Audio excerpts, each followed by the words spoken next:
আজি আলগাপুৰ বজাৰত অনুষ্ঠিত হোৱা এখন ভোট সভাত উপস্থিত থকা প্ৰদেশ কংগ্ৰেছৰ উপসভাপতি শৰীফুদ্দিন জামান ডাঙৰীয়া, মঞ্চত উপস্থিত থকা প্ৰদেশ কংগ্ৰেছৰ সাধাৰণ সম্পাদক অমিৰ লস্কৰ ডাঙৰীয়া, উপস্থিত থকা বিধায়ক খলিলুদ্দিন মজুমদাৰ ডাঙৰীয়া, উপস্থিত থকা আমাৰ যুৱ কংগ্ৰেছৰ সভাপতি জুবেৰ আনন্দ ডাঙৰীয়া, উপস্থিত থকা এক্সিকিউটিভ মেম্বাৰ আমিনুৰ ৰাছিদ চৌধুৰী ডাঙৰীয়া, উপস্থিত থকা আমাৰ জিলা পৰিষদৰ সদস্যসকল, প্ৰাক্তন জিলা কংগ্ৰেছৰ সভাপতি শামছুদ্দিন লস্কৰ ডাঙৰীয়া, প্ৰদেশ কংগ্ৰেছৰ সম্পাদক সদুৰ বৰভূঞা ডাঙৰীয়া, উপস্থিত থকা ব্লক কংগ্ৰেছ জিলা কংগ্ৰেছৰ যুৱকসকল, NSY যুৱ কংগ্ৰেছ, মহিলা কংগ্ৰেছ, সেৱাদলৰ যুৱকসকল, ইয়াত উপস্থিত থকা সাংবাদিক বন্ধুসকল, ইয়াত উপস্থিত থকা ছাত্ৰ ৰাইজ, নমস্কাৰ, সালাম আলাইকুম। আজি সমগ্ৰ অসমত প্ৰদেশ কংগ্ৰেছে এটা বিশেষ কাৰ্যসূচী হাতত লৈছে। এই কাৰ্যসূচী হৈছে আমাৰ ভোট আমাৰ দাবী। আৰু আজি আপোনালোকৰ স্থানীয় ভোটৰ কি সমস্যা, কি অভাৱ জানিবলৈ সুদূৰ দিল্লীৰ পৰা মই আপোনালোকৰ মাজত উপস্থিত হৈছো। আজি সমগ্ৰ অসমত যিমানবোৰ বুথ আছে, প্ৰায় প্ৰতিটো বুথৰ ভিতৰত কংগ্ৰেছ দলৰ কৰ্মীখিনি এনেদৰে মানুহৰ মাজত সোমাই মানুহৰ সমস্যা জানিবলৈ চেষ্টা কৰিছে। আৰু সেইবোৰ সমস্যা আমি এটা অনলাইন পৰ্টেল যোগেদি আমি ৰেকৰ্ড কৰিবলৈ চেষ্টা কৰিছো। আজি মই খবৰ পাইছো যে সমগ্ৰ অসমত যিমান আজি সমস্যা আমাৰ অনলাইন পৰ্টেলত ৰেকৰ্ড কৰা হৈছে, যে মাজে মাজে পৰ্টেল কাম কৰিবলৈ মাতিছে, পৰ্টেল জাম হৈ গৈছে, ইমান মানুহৰ সমস্যা।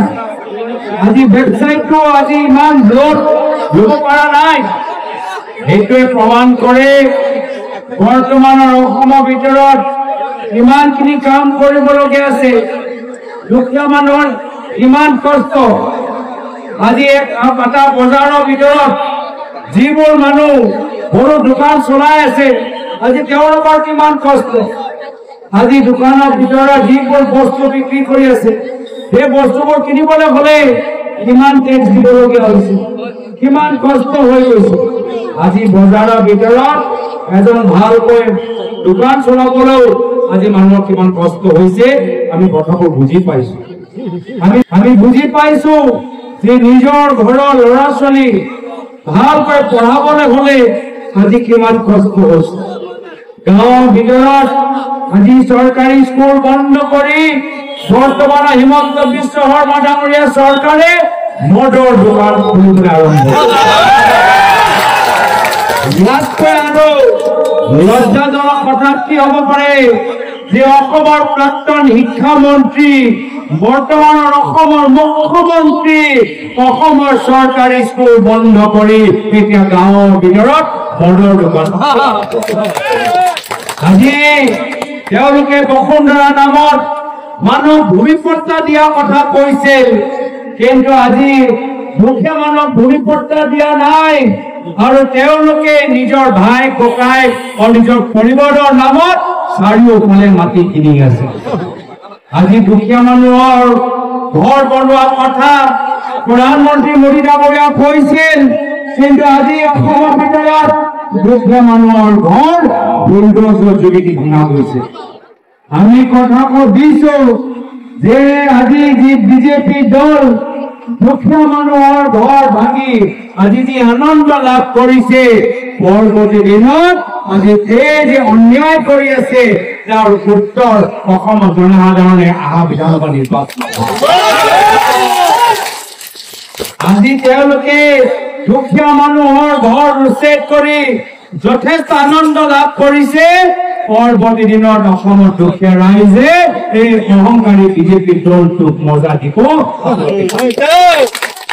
আৰু আমাৰ কংগ্ৰেছ দলৰ নেতা ৰাহুল গান্ধী ডাঙৰীয়াই কৈছে যে যেতিয়া অসমত কংগ্ৰেছৰ চৰকাৰ হ'ব সেইদিনা অসমৰ জনসাধাৰণে হিমন্ত বিশ্ব শৰ্মা ডাঙৰীয়াক জেলৰ ভিতৰত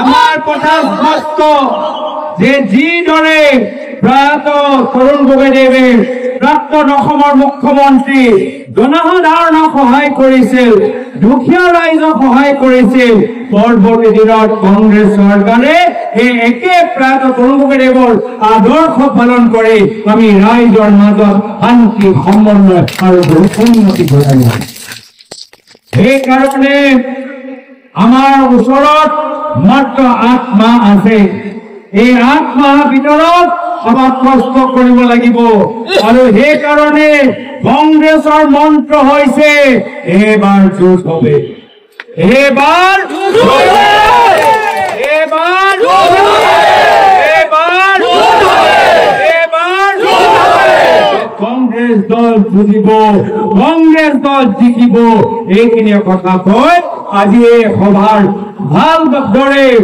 উদযাপন কৰাৰ বাবে মই উপযুক্তসকলক ধন্যবাদ শুক্ৰিয়া আদায় কৰি আপোনালোকৰ সমস্যা আমি অনাগত দিনত অনলাইন পৰ্টেলত ৰেকৰ্ড কৰিম এইখিনি কথা কৈ নিজৰ সমূহ সামৰিছো ধন্যবাদ জয় হিন্দ জয় আইঅ